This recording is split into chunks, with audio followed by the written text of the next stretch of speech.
Good evening, America. Happy Tuesday, and welcome to the latest edition of Just the News, No Noise. I'm your host, John Solomon, reporting to you, as always, from the nation's capital here in Washington, D.C. Last night, we promised you a pretty big scoop, and I think we may have delivered it. We did report right at 8:30, like we promised last night, that new documents that FBI Director Kash Patel has sent to the Congress, specifically House Judiciary Committee. By the way, that committee's chairman, Jim Jordan, will be with us in a little bit.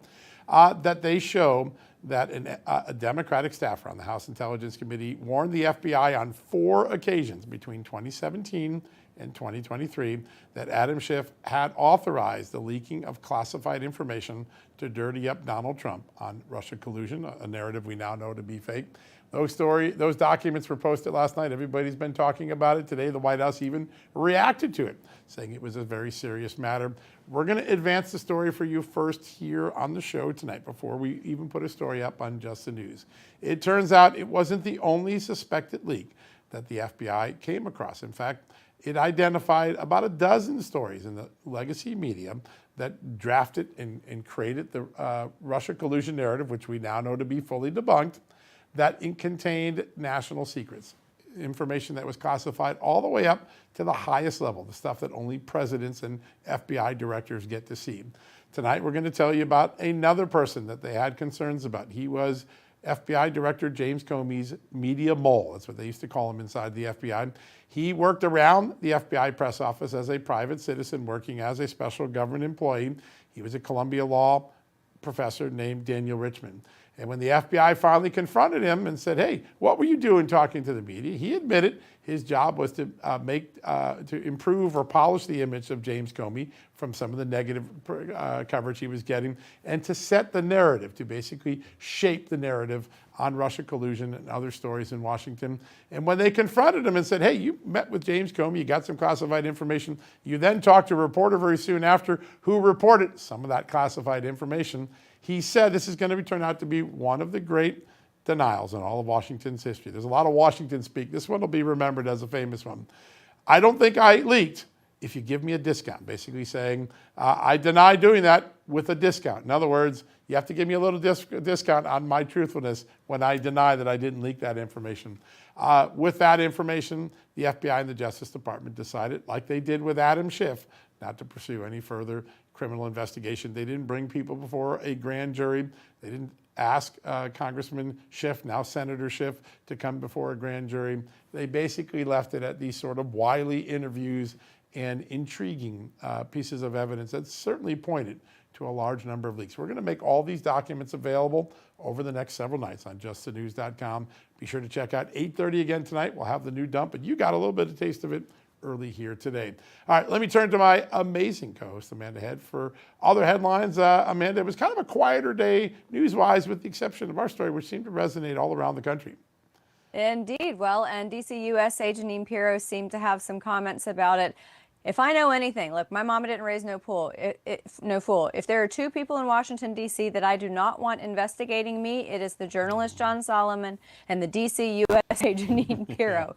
Because she said, I'm not like a lot of these other investigators. I'm not like a lot of these other USAs. When I investigate, you're not going to know where this is going. You're not going to know who's going to be wrapped into it. So that tells me that she's going to be methodical, and she's going to pick apart every piece of this to see if there is criminality involved. And, she's also involved with this DC cleanup and spoke on that. And it's amazing to me that, John, I don't know if you saw this clip from earlier. I don't know what it is about Democrats singing. They continue to sing about their plights, and this situation of federalizing D.C. is no different. You had a gaggle of them in Washington earlier today singing, D.C. is our home, you can't have it, Trump. But the irony of it is, John, that it was just blocks away from where the 100th homicide happened in D.C. this year. So, for so many people on the Democrat side of the aisle, they are actually getting ripped left and right for opposing President Trump and trying to skew the numbers, saying that crime is going down, when in fact we know that the numbers were fudged because someone is on leave from DC Metro Police Department for doing just that. So a little bit of a slower news day, as you said, but John Solomon's piece, of course, is popping off as always. Well, yeah, listen, I think there's a good reason for it, and that is that this whistleblower was a Democrat. He was a career intelligence officer. He came forward to the FBI not once, not twice, but 4 times. He stayed consistent in what he claimed, and he eyewitnessed this conversation. He claimed to eyewitness a conversation where he was instructed, or the people on Adam Schiff's staff were instructed to leak classified information, and he said 3 things he thought about it. It was illegal, it was unethical, and it was treasonous. I think that's what people are focusing on today, that someone came forward and nothing came of it, much like so many of the other accountability stories we've tried to track here in Washington. We'll see where this one goes with Jeanine Pirro and Pam Bondi and Kash Patel in charge, but at least we have some more data points to judge this story on. And with that, Amanda, we've got a great guest to kick off our show today. He joins us from the great state of North Carolina, where he is a proud congressman, and he's a good friend of our show, Congressman Mark Harris. Sir, good to have you on the show. Great to be with you, John and Amanda. Thank you for having me tonight. It's a great honor to have you on. I always love when we have a conversation because we get facts, we get data, we get straight talk. I just want to ask you a little bit. I mean, these new documents that Kash Patel is turning over, Congress is just starting to digest them. But when you hear a Democratic staffer on the House Intelligence Committee say that the ranking member at the time, Adam Schiff, authorized leaking intel, now obviously it needs to be investigated more, but your thoughts that might have happened? Well, first of all, I think it's appropriate. I just got to take a moment and say thank you to you, John, and thank you for the incredible investigative work that you all have continued to work to get the facts and to get the truth out to the American people. And that is exactly what we're seeing. I mean, these are facts that the American people cannot deny. These are the things that I think we have wanted to know. People have kind of believed in their gut that these things happen. But now you actually have documentation. You have the whistleblower. You have the documents that Kash Patel has declassified, that we're now able to see this information for ourselves. And I just think that's critical. We've been saying for months that when the facts come out, that if what we believe may be true is proven true, it's going to make Watergate look like child's play. And I think that's exactly what we're seeing unfold before our very eyes with this. It's amazing. Yeah. Congressman, I want to address the elephant in the room, because I think when the American people hear about a story like this involving Adam Schiff. Now, Adam Schiff is a special kind of Democrat. We saw, the comments that he made when he was in the House and the way that he maneuvers as a politician now on the Senate side of the aisle. And I think a lot of Americans are thinking to themselves, okay, well, he's out of the House. He's now in the Senate. He's not on an intel committee. But there might be other Adam Schiffs who are lurking in the halls of Congress, people who do still have that inclination to do these types of things that we are just now finding out. Are you concerned about that as well? I am concerned about that. And I think the statements that the whistleblower pointed out, that, there was a sense that this is illegal, it's unethical, and then ultimately that it's treasonous. Those are words that I think we all need to recognize. Our campaigns in America have gotten so nasty and just really so sloppy at going after people and attacking in ways that they have done. And this has taken it to a whole new level, because what was started as a part of a campaign tactic to try to smear President Trump turned into something that would really try to dismantle an entire presidency. And to be done so underhandedly, to be done so by leaking classified documents, all of those things that took place. Listen, the American people have been clamoring for there to be accountability. And I think this is an opportunity for the Justice Department. I'm very grateful that they're digging in. They're looking for how the activity played out and where it crossed the line. And I hope that we get to the bottom of it. And I think the American people are anxious as well to see that folks are held accountable for these actions. Yeah, such an important thing. Sir, the House in 2023 voted to censure Adam Schiff for his conduct in various investigations. Do you think there's any appetite today, even though he's in the Senate, to summon him back to the House and ask him, hey, this staffer said you authorized leaking. Did you ever authorize leaking? To actually question him in a place where he would face the penalty of lying to Congress? Well, I certainly hope so. I hope that we'll take every opportunity we have. Listen, when you put out information like this that is so critical to the American people, they then look to their Congress to make sure that they're not going to drop the ball, that they're going to take the evidence. So we all say, well, if there was this evidence or if there was that evidence, maybe we would see some action. And what you're handing over to the American people, what Kash Patel is putting out there, I think is the reality we all have to deal with. and we need to take the steps that need to be taken. Very important.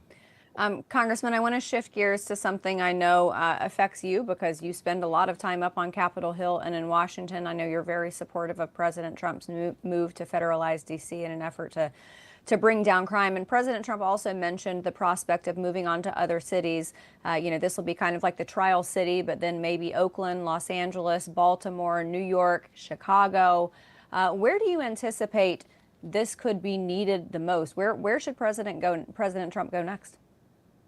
Well, I think that what President has done here is so critically important because he has done this in our nation's capital. I mean, I'm a freshman on Capitol Hill, and I'm just experiencing these first 8 months that I've had being there in Washington on a regular basis. And just in those short 8 months, I watched back in the spring, in fact, in May, when we were debating and pulling one of those all-nighters and making decisions there in the House, that those two young people that were part of the Israeli embassy were gunned down and murdered right there on the streets.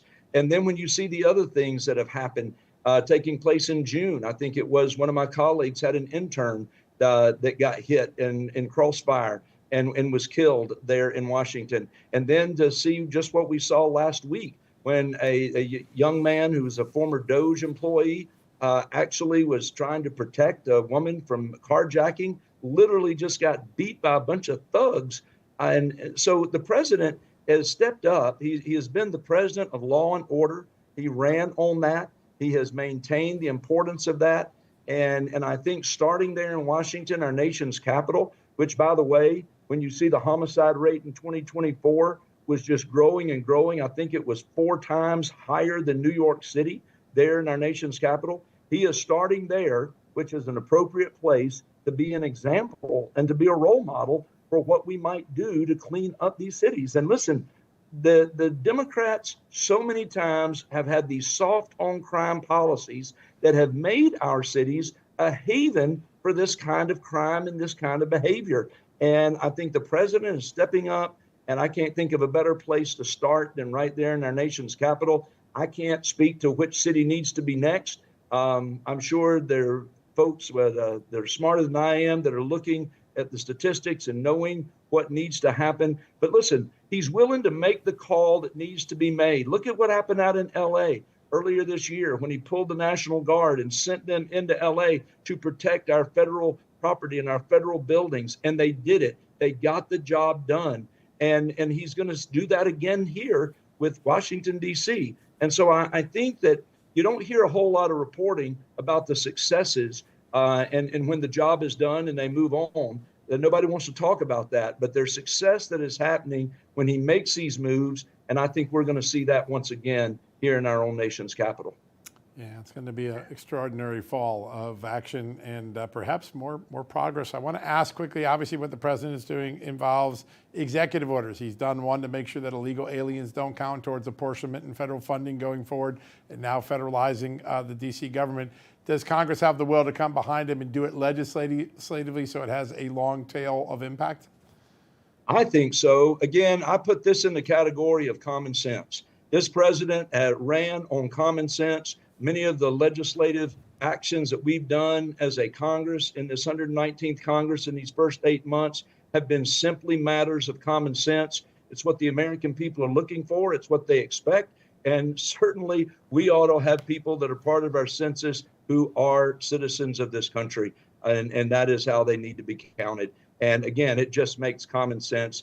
And I certainly believe that I, for one, am going to be imploring my colleagues that we've got to step up and we've got to do what our American people behind us at home are expecting us to do. Yeah, it's such an important moment. One of the things I know your constituents know, yeah, you may be a freshman, but they already get a healthy dose of common sense when you're in Washington. Congressman Mark Harris, it is such a great honor to have you on the show today. Thanks for joining us. Thank you for having me. It's always a pleasure to be with both of you. Yeah, great to have you on. What a great conversation. All right, folks, we're going to take a quick commercial break. Earlier today, Amanda and I had a chance to speak to the man who will take on all this new information and decide what to do with it. He's the chairman of the House Judiciary Committee, a frequent guest and friend of this program. Chairman Jim Jordan will join us in just a minute. We'll find out. Is he going to call Adam Schiff? I think a lot of people want to know. We'll get you the answer right after this commercial break. Hey folks, if you're a homeowner like me, you need to listen to this. In today's AI and cyber world, scammers are stealing home titles and your equity is their target.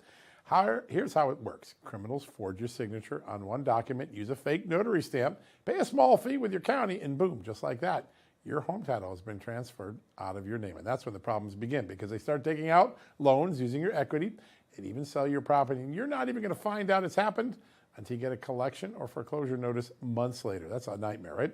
So when's the last time you checked on your home title? Well, if you're like me, the answer is never, right?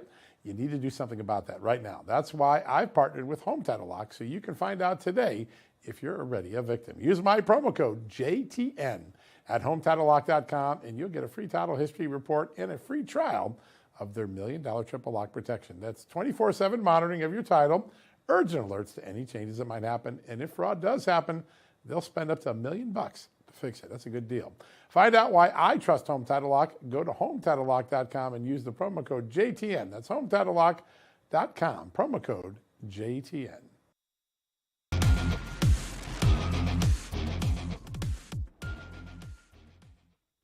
Welcome back, everybody. Thanks to my esteemed co-host. I feel like I say this all the time, John Solomon. We are learning more and more about Russiagate and how it was used to hurt President Trump, especially considering the latest reporting over there on justthenews.com. We now have an intel whistleblower who alleges that then Congressman, now Senator Adam Schiff, personally approved leaking classified material in an effort to smear President Trump back in 2017. So joining us now to talk about that report and much more is Chairman of the House Judiciary Committee, Jim Jordan. Mr. Chairman, thanks so much for being here. You bet, guys. Good to be with you today. Good to hear you. I want to set the criminal referral things aside. I know John wants to get into that, but I want to ask you how this would have been handled within Congress, because he's no longer in the House. He's now in the Senate. But how would the House have handled this, and should the Senate follow suit? What should happen to him within his responsibilities representing the people of California? Well, if this is all accurate about Senator Schiff, that while he was Intel chairman, was actually directing people to leak classified information, it seems to me that's about as wrong as it gets. And remember, this is the guy who, on one hand, while he's doing this, according to the whistleblower, he's also saying, oh, the American people don't get to hear about the other whistleblower that came along a few years later who was, that they used as the basis to impeach President Trump. So there's a whistleblower who now comes forward and says, back in 2017, Adam Schiff was telling us to leak information. This is the same Adam Schiff who then handled it a different whistleblower later in a different way and kept the American people from even knowing who the individual was who was going to, if Adam Schiff got his way, result in the president that the American people elected no longer being able to hold office. That's how bad this all is. So we'll dig into it. I think the real takeaway here is. If a whistleblower says Adam Schiff told him to leak information, we didn't get this information from Chris Wray. We got it from Kash Patel, who was actually trying to get the truth out to the American people. For some reason, this was never given to us by Director Wray. So I think those two are kind of the key facts. Schiff told him to leak. It happened. There was a whistleblower who came forward, and Chris Wray kept it from us. That, I think, is sort of the summary of the story. Yeah. There's no doubt about it. So there's a lot of things to unpack here. When you look at the whistleblower's claim, he's in a meeting with Adam Schiff where Adam Schiff allegedly approves the leaking of classified information through his staff. He says it 4 times, a couple times when Donald Trump is president, at least once when Joe Biden's president. No attorney general ever seems to bring charges. Is it possible that you may need to summon Adam Schiff back to the House for testimony, or Jeff Sessions or Merrick Garland, and say, did you know about this? Who gave this a pass? Yeah, I would like to, probably talk to the individual who did the 302. I assume there's a 302 done. We just got this information. We're just digging through it. Right. A 302 done where the agent, the FBI agent's talking to the whistleblower, getting the facts, and then go from there. In my mind, I always say, everything's on the table. The American people deserve the truth. People who did real wrongdoing, should be held accountable. So we'll evaluate all that.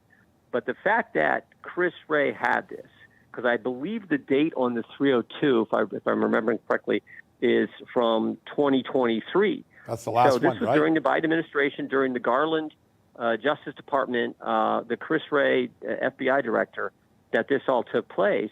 And yet we're now not finding out about it until August of 25, 2 years later. Yeah. That in and of itself is a problem. So I think all those questions need to be explored. Yeah, no doubt. Mr. Chairman, we all remember when then Congressman Adam Schiff, or then Chairman Adam Schiff, was out doing all of the shows saying that his committee had seen an abundance of evidence of collusion. Do you think that when he was saying that the intent was to leak more to try to bolster what he was saying on all of those shows? I would certainly think so. I mean, that was sort of the game that was played all the way through, whether you're talking about what the conduct of Senator Schiff or, then Representative Schiff or Comey and these guys, and how they leaked the fact that they briefed the president on January 6, 2021, 2017. They briefed the president on the dossier, and then suddenly it's in the news that the dossier was talked to to the president-elect, and it's that gives it credibility that it didn't have. It was a bogus document. So this is the game that was played throughout, where they would get information to the press, leak it to the press, and then bolster whatever narrative they're trying to spin. Sir, I want to ask a little bit about one of the excuses that was being discussed among the Democratic staffers, according to the whistleblower, that don't worry, you're not going to get prosecuted for leaking the CIA and the FBI's and other intelligence equities because we'll be protected by the debate and speech clause. Now, obviously, there are broad protections in the Constitution, separation of powers, but this wasn't the Congress's intelligence. This was the executive branch's intelligence shared through briefings. Would you consider, or do you think one of the steps going to be to ask the Justice Department for a legal opinion about whether a staffer or a member of Congress can leak things of the executive branch just because he thinks he or she's protected by the debate and speech clause? No, good question. I think first step is for us to consult with our lawyers, House counsel, right, on speech and debate, how that would apply and with the facts of this situation here, the facts of this case, and before we'd even entertain the second thing. But I do think there's a concern there. I do think there's legit questions there. Normally, it's a pretty broad right to speech and debate, and you want it so. You want members of Congress to be able to fully debate and discuss and relative to their work. But this appears like it was done for a specific purpose of undermining the administration. Again, I think we need to consult with the key people in the House counsel, some of our judiciary staff counsel, and see what they think this actually means. Yeah, important. Mr. Chairman, I know as Chairman of Judiciary Committee, the tasks under your purview you handle with gravity and import, and I would think that as someone who is on the Intelligence Committee, on the House Intelligence Committee, or chairing it, there would be a sacrosanct relationship with intelligence. It certainly seems like that was not the case at all with Adam Schiff. He's not on the Senate Intel Committee, but if he was, I assume that would be grounds for removal.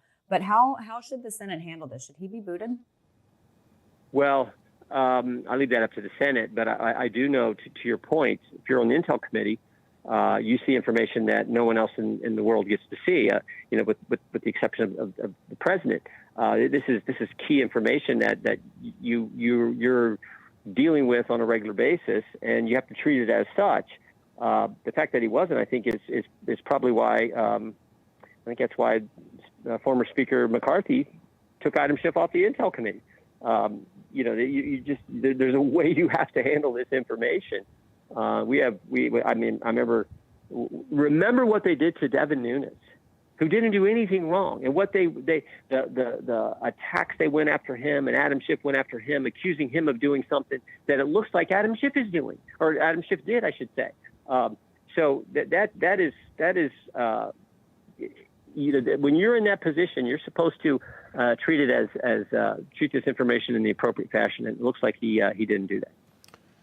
So on that point, I want to ask, given that there is a current incredible allegation in the FBI files that Adam Schiff felt comfortable leaking intelligence information, all members of Congress don't get a security clearance. They're given access to intelligence information by virtue of their job as a member of Congress.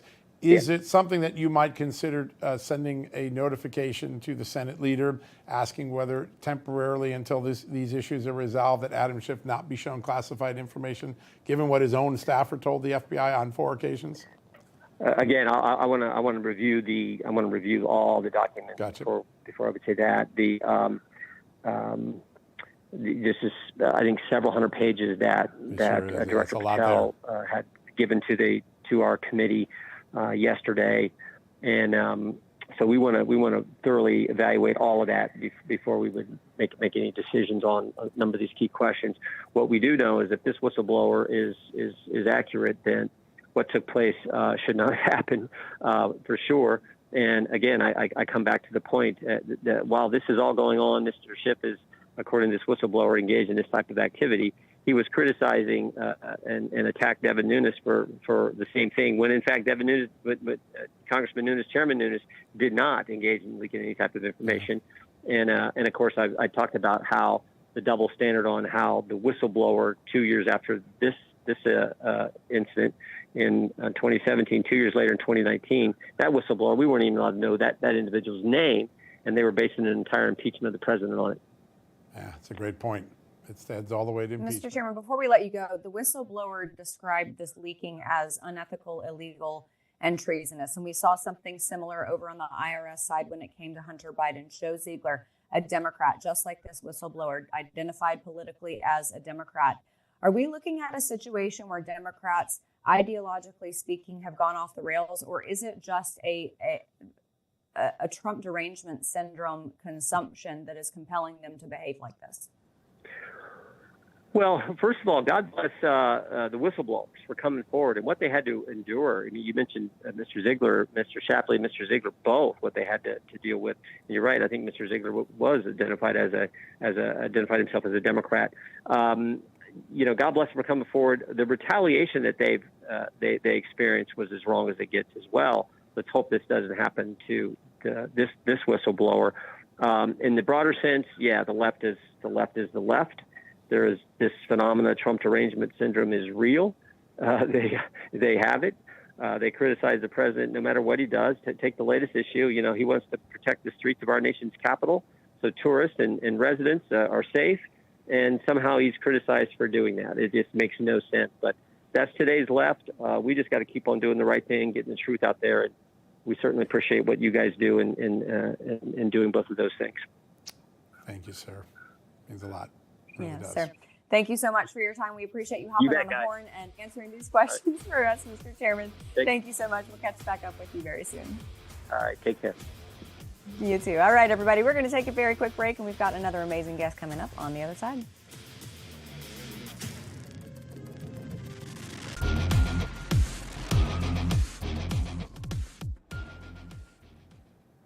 Welcome back, America. In a second, we're going to talk to a man who aspires to join the Senate with Adam Schiff next year. He's the former Kentucky Attorney General who is running for Mitch McConnell's old seat, Daniel Cameron. We'll get to him in a second. I want to bring in my amazing co-host for a second, Amanda Head, because Amanda, I heard a lot of big news headlines in what Jim Jordan told us in the last segment. One, he wants to go talk to the whistleblower who was interviewed in those FBI 302 reports.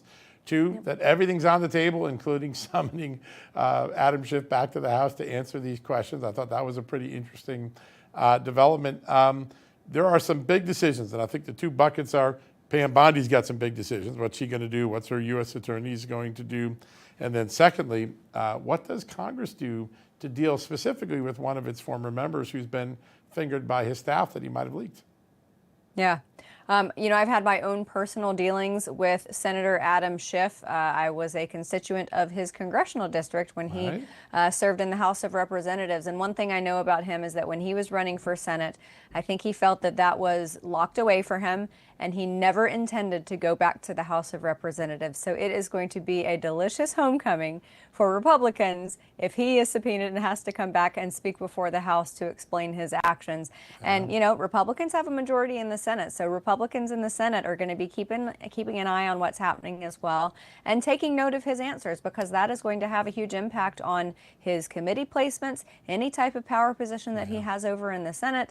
And basically, when you do something like this, it is going to have long-lasting repercussions, even if you think you're going to get away with it. Well, here's one of the things that I think we have to ask Senator John Thune, the current majority leader, which is, until this is resolved, until we know what ultimately came of it, does the Senate majority leader restrict Adam Schiff's access to classified information from the CIA, the FBI, until these matters are things? I think that's a pretty big question that we're all facing, and I can't wait. That to me is a no-brainer. He can't be trusted. At this point, he can't be trusted. He gets the benefit of the doubt in my mind. We have to find out. But the whistleblower laid out some pretty specific things. Also laid out witnesses who could corroborate his participation in this meeting. So I think that's going to be a big thing. I've got some. I got some bad news. It sounds like Daniel Cameron's having a little bit of technical difficulty, so we're going to get back to him in the E block, which is great because we don't want to miss him. He's just one of the more dynamic young Republicans, and he's doing really well in the polls in Kentucky in that wide open race for the Republican nomination for Mitch McConnell's old seat. So we'll watch that. Let's stay on this for a second. I looked through. We've got a couple really interesting things that we're going to delve into tonight. One of them is there's about 4 or 5 code name investigations that the FBI did. Things like code name Arctic Frost that looked at all of these different, one had a Christmas name in it, all of these different leaks, and all of them concluded that the media did in fact publish classified national security intelligence that was not authorized for release. And all of them, they come up with some likely suspects.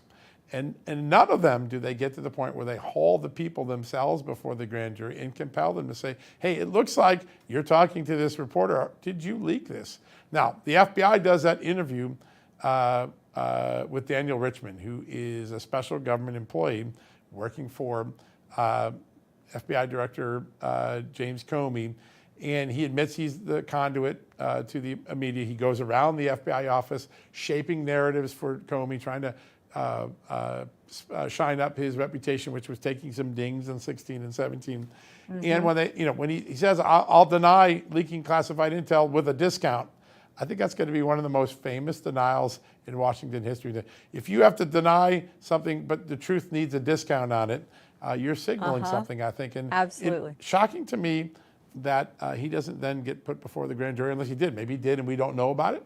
But right now, there isn't any indication in these documents that he went before the grand jury. But it's a pretty interesting denial on that. I think a lot of people are going to seize on that when they see the documents that we showed on screen a little bit ago. Absolutely. And I want to ask you about it from the media perspective, because your career has been seasoned at a lot of storied institutions, and of course now the most storied institution, which is Just the News. But when it comes to what the media is culpable for, if they have printed classified documents, if it came from a member of Congress, does that absolve them? What are the legalities there, John? It's a great question. I think one of the things, and we asked this of Jim Jordan today, which is, will they seek a legal opinion, which is, does a member of Congress have protection under the debate and speech clause that he can leak classified information he gets under a agreement with the CIA or the FBI or the NSA? Because none of those are the possession or equities, as they call them, of the legislative branch. They're given to the legislative branch under the agreement that you won't leak. So are they immune from prosecution by the debate and speech clause, or is that something that could be prosecuted? I think that's something early on we got to pin down with Pam Bondi.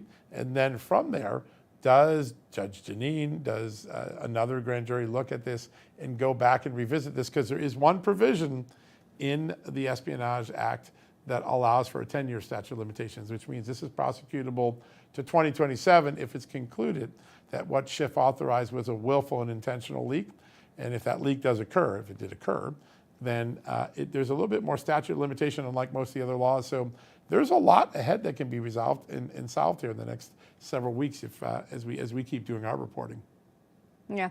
I want to bring something else to your attention, kind of shifting gears, because I saw an old friend, Chuck Todd, talking about how President Trump, that this presidency will probably have the most long-lasting implications of any president since FDR, most consequential president since FDR.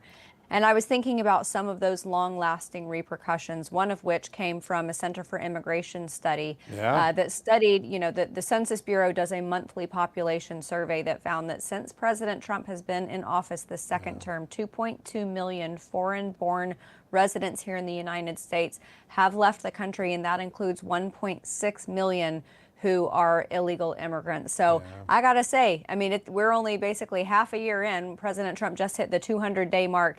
That's a pretty big impact, John. Yeah, and that is a lot of voluntary deportations, which is something Paul Perez, the head of the Border Patrol Agents Union, mentioned to us on Friday night. It's a big dynamic, and it didn't require arrest for most of those people to go out. The bad people that have the worst criminal records were arresting and forcibly deporting, but I think the word's gotten out, which is get out while the get out is good. And I think that is, as you said, one of the many things, the increased revenues from tariffs, all of the reorganization of government that's happening, the shrinking of government, the federal takeover of the nation's capital.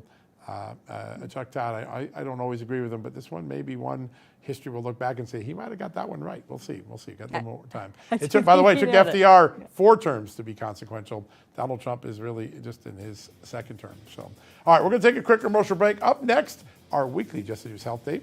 I always love when we do it. We're going to talk about seed oils. Everybody's talking about them. Dr. Chad Walding will walk us through that, and then we'll get back to Daniel Cameron at the end of the show. But until then, we'll take a quick commercial break.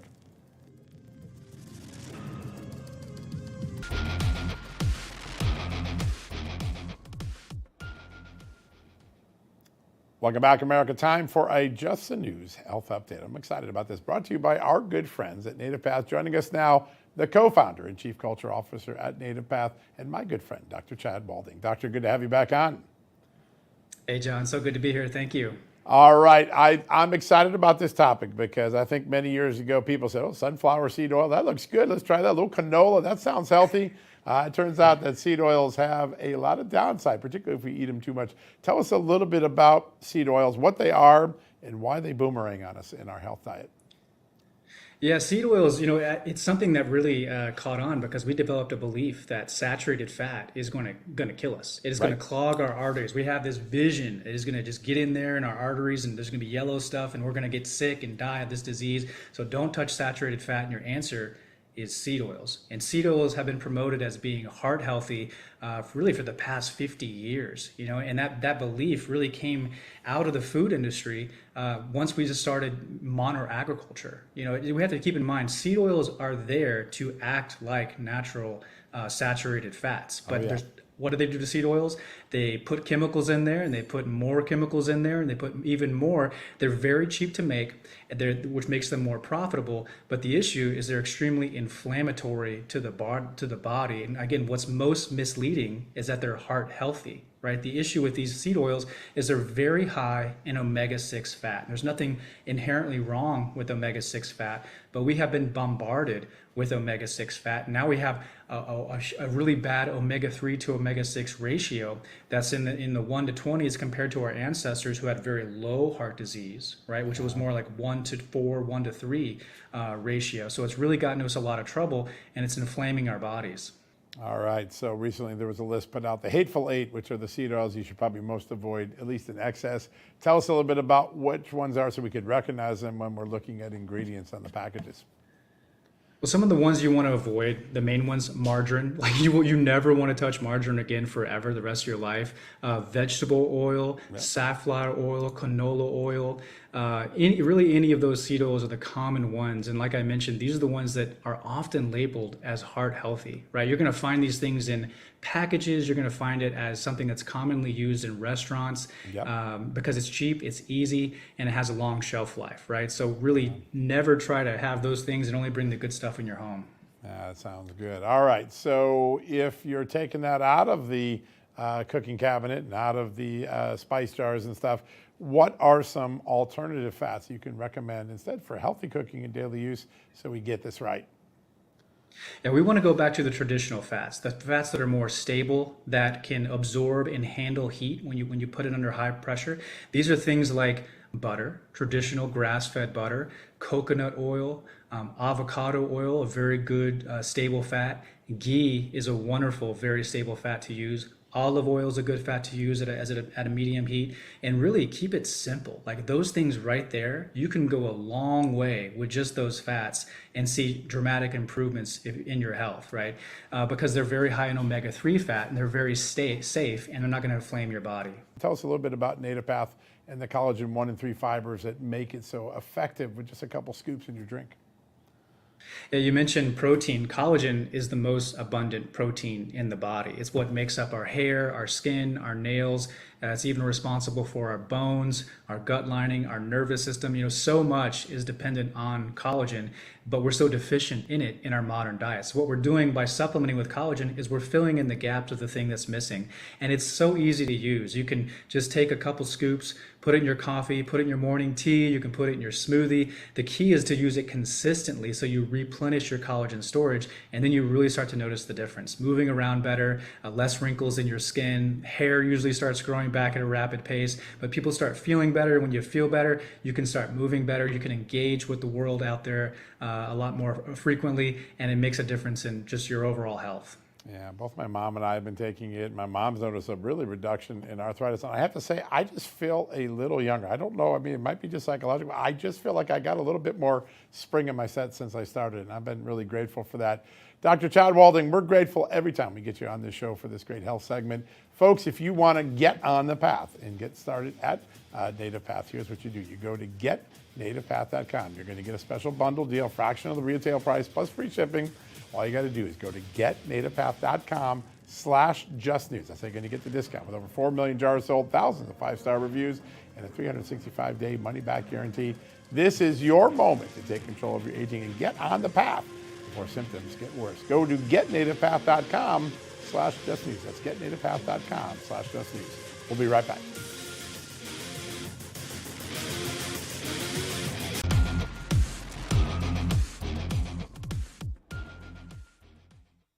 Welcome back, everybody. We're changing things up just a little bit, and we are ending the show with an absolute bang. I know that our guest tonight is going to be excited to talk about this, but last week, President Trump made history signing an executive order that effectively bans debanking based on political preferences. So joining us now is former Kentucky Attorney General. He's now the CEO of the 1792 Exchange, and he's also running for Senate there in Kentucky, Daniel Cameron. Sir, thanks so much for being here.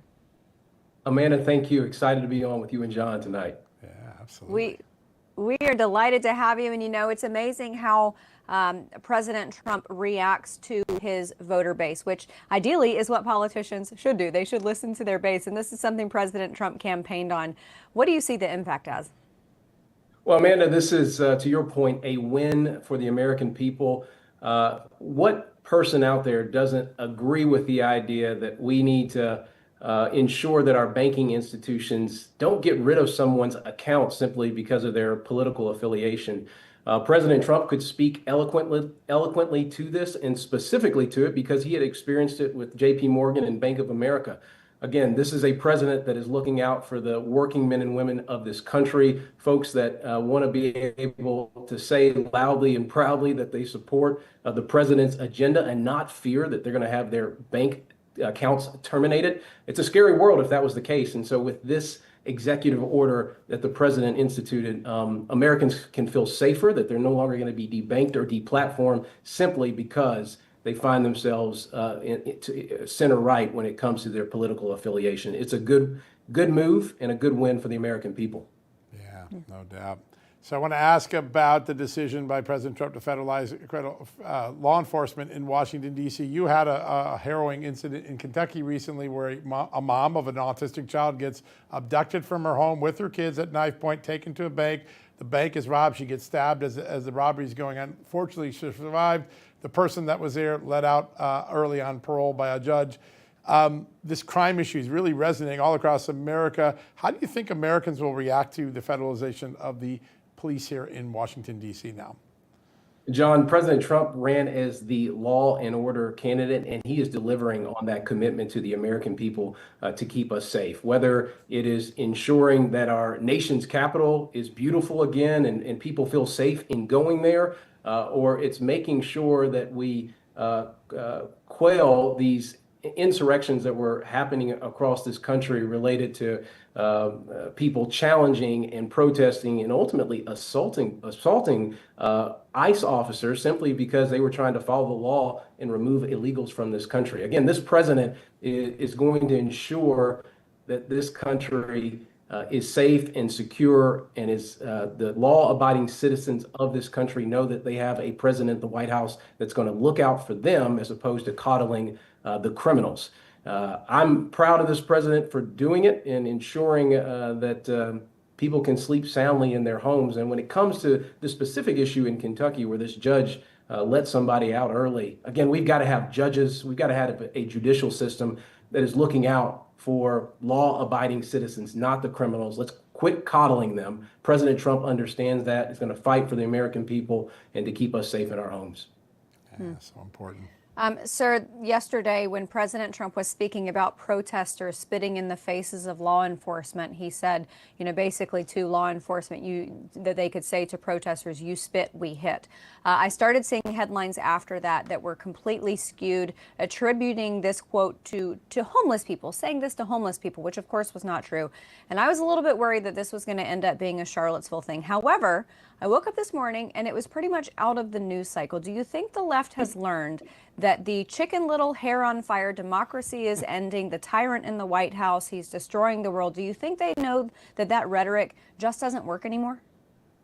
Well, Amanda, perhaps this is a reprieve from their normal commentary, but I don't give them that much credit. I mean, tomorrow they'll try to find something else to attack this president on. But what is clear is that regardless of whether it's the Russia hoax, whether it is Alvin Bragg in New York, or the raid of Mar-a-Lago, or the countless things that the left is trying to throw at this president, he fights back because the American people understand that he's fighting for them.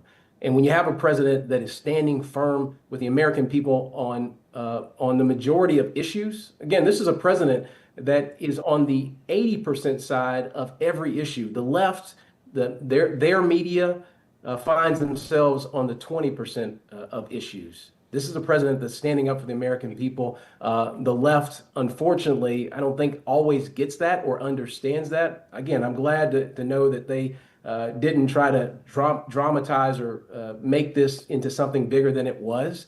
But tomorrow it'll be another issue that they'll want to raise and try to attack this president on. But the American people are tired of it, don't believe, and that's why ultimately they don't trust a lot of the news media that's out there.